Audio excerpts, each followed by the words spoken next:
press the bell icon on the YouTube app and never miss an सभी को जय हिंद दोस्तों, आप सभी का हार्दिक स्वागत है जय हिंद रिएक्शंस पे। तो आज हम आपके लिए एक बहुत ही स्पेशल और एक इंटरेस्टिंग वीडियो लेकर आए हैं पाकिस्तानी मीडिया से। तो ये वीडियो बहुत ही ज्यादा इंटरेस्टिंग होगी, आपको काफी मजा आएगा और बहुत कुछ जानने को मिलेगा। तो इसे अंत तक देखें और चैनल पे नए हैं तो चैनल को सब्सक्राइब कर दें ताकि हम आपके लिए ऐसी लेटेस्ट और इंटरेस्टिंग वीडियोस लाते रहें। तो चलिए बिना किसी देरी के ये वीडियो स्टार्ट करते हैं और साथ मिलकर देखते हैं। जय हिंद, जय भारत। हेलो फ्रेंड्स, अस्सलाम वालेकुम, नमस्ते, सत श्री अकाल। और आप देख रहे हैं मेरा खास शो डिबेट विद शायला। और आज के इस खास शो में हमें ज्वाइन किया है नाजिया इलाही खान ने, जो कि आजकल सोशल मीडिया की जान बनी हुई है और सनातन धर्म के साथ जो इनकी अटैचमेंट है उसने मुल्ला मौलवियों को बहुत ज्यादा परेशान सत्ता में डाल रखा है। बहुत ज्यादा बातें की जा रही है, बहुत से फतवे निकाले जा चुके हैं नाजिया इलाही खान को लेकर। एक और काम जो उन्होंने किया, जो कल से ट्रेंडिंग वीडियो चल रहा है, ऑफिशियल पेज पे चल रहा है, हमने भी देखा, आप में से भी बहुत से दोस्तों ने देखा कि कल नाजिया इलाही खान ने शिव जी की पूजा की। नाजिया जी, आपसे पूछेंगे कि सनातन धर्म की तरफ इतना ज्यादा लगाव, इतना ज्यादा अट्रैक्शन क्यों देखा जा रहा है आजकल आपका? देखिए, इस विश्व का सबसे पुराना धर्म तो सनातन धर्म ही है ना। बिल्कुल। इस विश्व का, इस धरती का सबसे पुराना डीएनए तो सनातन धर्म ही है। इस विश्व का, इस पूरी दुनिया का सबसे पुरानी भाषा संस्कृत, वो तो सनातन धर्म से ही आ रहा है ना।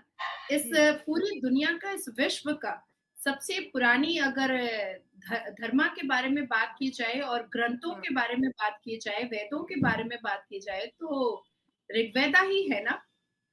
तो इसमें कोई भी इफ एंड बट्स वाली तो कोई बात ही नहीं है। आपका दूसरा सवाल था कि मैंने कल शिव जी की पूजा, भोलेनाथ की पूजा क्यों की। मैं आपको बताती हूँ, ये किसी बहुत बड़े स्वामी ने मुझे बताया था, बहुत बड़े स्वामी जी ने मुझे बताया था कि बलराम जी तुमको उतना ही देंगे जितना भगवान शिव ने कहा होगा। भगवान शिव तुमको उतना ही देंगे जितना तुम्हारे किस्मत में लिखा होगा।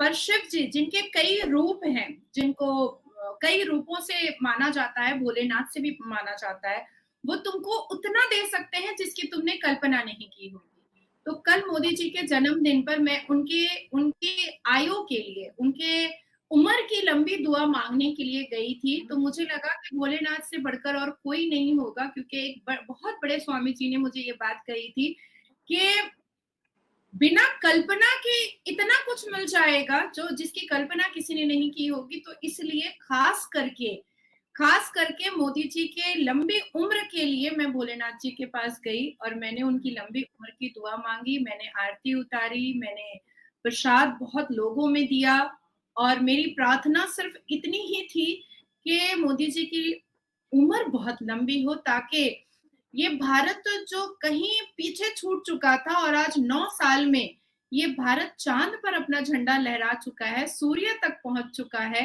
कामयाबी, तरक्की, सक्सेस, अचीवमेंट, डेवलपमेंट, इम्प्रूवमेंट, सब चीजों में आगे बढ़ चुका है। तो हमें, हमारे बच्चों को, हमारे आने वाली पुश्तों को, हमारे फ्यूचर को, हमारे आने वाली नस्लों को मोदी जी की का ही आशीर्वाद मिलता रहे, इसलिए मैंने भोलेनाथ जी की पूजा की। चले, ये तो आपने बता दिया। और अपने प्राइम मिनिस्टर के लिए लंबी उम्र की दुआ करना, ये बहुत कम कंट्रीज में हमने देखा है, इतनी ज्यादा अटैचमेंट देखने को नहीं मिलती है। और मोदी जी का हाथ तो है इसके साथ साथ मैं इंडियन पब्लिक को भी जो है बहुत ज्यादा क्रेडिट देती हूँ कि उन्होंने साथ दिया, तो ये साथ, ये कारवां चला और सबकी एफर्ट्स है। लेकिन क्योंकि अब मैं इस्लामिक पॉइंट ऑफ व्यू से आपसे डिस्कस करूंगी। देखिए, जहाँ तक हमारे इस्लाम का ताल्लुक, क्योंकि आप मुस्लिम हैं और आपने सनातन धर्म अपनाया नहीं है, लेकिन आप उसको प्यार करती हैं, फॉलो कर रही हैं। कहते हैं कि जो मूर्ति पूजा कर लेता है वो इस्लाम से बाहर चला जाता है, वो अब मुसलमान नहीं रहता। तो इस बात को आप किस तरह क्लैरिफाई करेंगी? सबसे पहले तो मैं आपको शैला ये बता दूं कि मैं सुबह में रोजे में थी कल। ठीक है, मैंने रोजा रखा था। अच्छा, ठीक है, मैंने नफिल नमाज भी पढ़ी है, शुक्राने की नमाज भी पढ़ी है, हमारे भारत की तरक्की के लिए, मोदी जी की लंबी उम्र के लिए। ये हो गया एक पार्ट। अभी मैं आपको बता दूं कि कौन मेरे ऊपर फतवा जारी करेगा।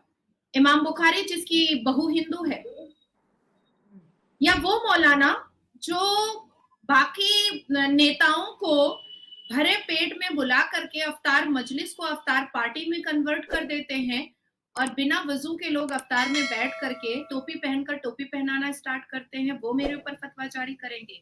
या वो फतवा जारी करेंगे जो अजमेर शरीफ में बैठे हैं और जिस अजमेर शरीफ की सरजमीन पर लाखों बलात्कार और न्यूड पिक्चर्स बन चुके हैं, वो मेरे ऊपर फतवा जारी करेंगे। या वो फतवा जारी करेंगे मदरसा और मदरसे जैसे लुंगी छाप, मदरसा छाप मौलवी मुल्ला, जो मदरसे के अंदर अनल सेक्स और छोटी छोटी बच्चियों को मोलेस्ट करते हैं, वो मेरे ऊपर फतवा जारी करेंगे। या वो फतवा जारी करेंगे मौलवी मुल्ला जिनको अरबी पढ़नी तक नहीं आती है, जिनको समझना तक नहीं आता है। या वो मौलवी मुल्ला मेरे ऊपर फतवा जारी करेंगे जो फितरा और ज़कात के नाम पर लाखों करोड़ों अरबों रुपया बाहर से मंगवा तो लेते हैं मुस्लिम कंट्रीज से, लेकिन जिनके लिए मंगवाते हैं उन तक नहीं पहुंचता है, और ये इमाम मौलवी मुल्ला रेंज रोवर और मर्सिडीज पर घूमते हैं।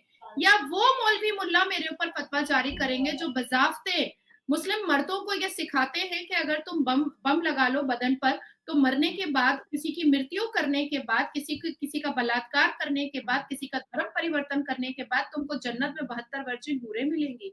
या वो मुसलमान मेरे ऊपर फतवा जारी करेंगे जो पश्चिम बंगाल के इमाम, वेस्ट बंगाल के इमाम, शाही इमाम हुक्का बार के पब का इनॉग्रेशन करते हैं। या वो फतवा जारी करेंगे इमाम और मौलवी मुल्ला जो मदरसों के नाम पर ना जाने कितनी चिटिंगबाजी कर बैठे हैं। या वो मौलवी मुल्ला मेरे ऊपर फतवा जारी करेंगे जो मदरसे में चादर के नाम पर और फूलों के नाम पर करोड़ों रुपए महीने में कमा लेते हैं, लोगों को बेवकूफ बना करके, जबकि कुरान ने सख्त ममानियत की है, गुनाह कहा है मजार परस्ती के लिए। या वो मौलवी मुल्ला मेरे ऊपर फतवा जारी करेंगे जो कहीं ना कहीं हर रोज अपने अल्लाह के कलाम को 501 रुपए में बेचते हैं और लड्डू और पेड़े पर फूकते हैं, अपने मुंह की बदबू देते हैं, वो फतवा जारी करेंगे। कौन से लोग फतवा जारी करेंगे मेरे ऊपर शैला, ये मुझे जानना है, ये तो मुझे जानना है, बहुत जरूरी है मेरे लिए जानना। और रही बात के बुत परस्ती के बाद इस्लाम छूट जाता है, तो मुझे ऐसा लगता है कि जिसको ये फील करना है और जिनको ये सोचना है वो अपने अपने घरों में मौलवी मुल्ला मदरसा छाप लुंगी छाप ये सोचते रहे, मुझे कोई फर्क नहीं पड़ता है।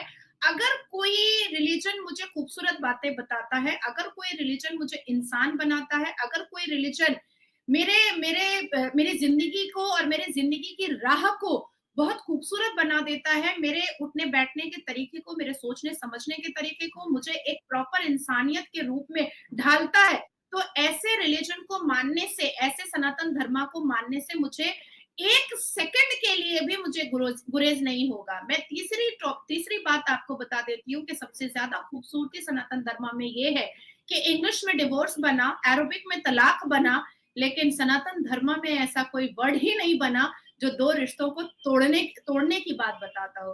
तो ये इतनी बड़ी खूबसूरती मैंने आपको बता दी है। अगर मैं आपसे कहूँ कि इस्लाम और सनातन धर्म में एक वाजिया फर्क, चलो ये तो एक प्रैक्टिकल लाइफ हो गया, आप दोनों को ही फॉलो करिए, तो क्या फर्क है सुनने वालों को आप बताएं कि दोनों में फर्क क्या है और आपकी जिंदगी में जो है दोनों को फॉलो करके क्या चेंज आ रहा है।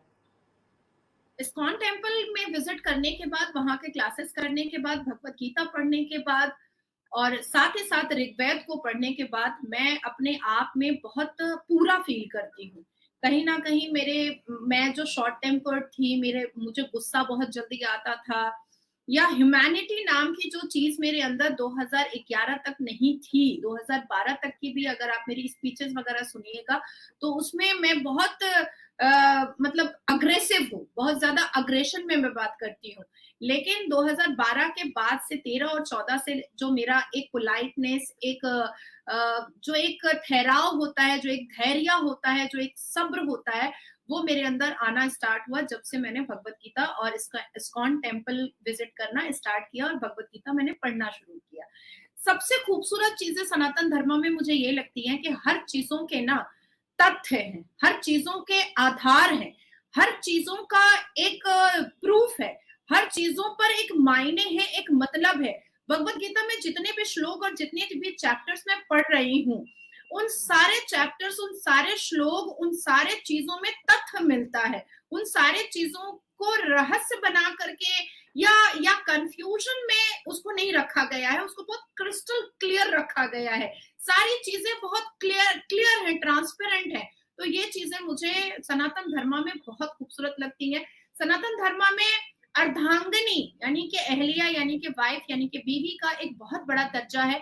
सनातन धर्म में रिश्तों के जो मान और मर्यादा है वो बहुत खूबसूरत है। सनातन धर्म में जो शर्म है, लिहाज है, वो बहुत खूबसूरत है। सनातन धर्म में कोई अफसराओं के लिए अपने बदन में बम लगा करके जिहाद नहीं करने के लिए चला जाता है, जैसे हमारे इस्लाम में बदन में बम लगा करके 72 वर्जिन हुरों के लिए ना जाने कितने मासूमों की जान ले ली जाती है। इस्लाम में जो लोग इस्लाम मानते हैं। दोस्तों आशा करता हूँ कि वीडियो को आपने अंत तक देखा होगा और ये वीडियो आपको बहुत पसंद आई होगी और काफ़ी इंटरेस्टिंग लगी होगी। अगर आपको वीडियो अच्छी लगी है तो इसे प्लीज़ लाइक और शेयर ज़रूर कर दें, और चैनल पर नए हैं तो चैनल को सब्सक्राइब कर दें, ताकि हम आपके लिए ऐसी लेटेस्ट और इंटरेस्टिंग वीडियोस लाते रहें। और इस वीडियो के बारे में जो भी आपके विचार हैं, आप अपने विचार हमें कमेंट सेक्शन में लिखकर ज़रूर बताएं। हमें आपके कमेंट्स का इंतजार रहेगा। तो चलिए फिर मिलेंगे ऐसी किसी इंटरेस्टिंग और लेटेस्ट वीडियो में। तब तक अपना ध्यान रखिए। जय हिंद, जय भारत।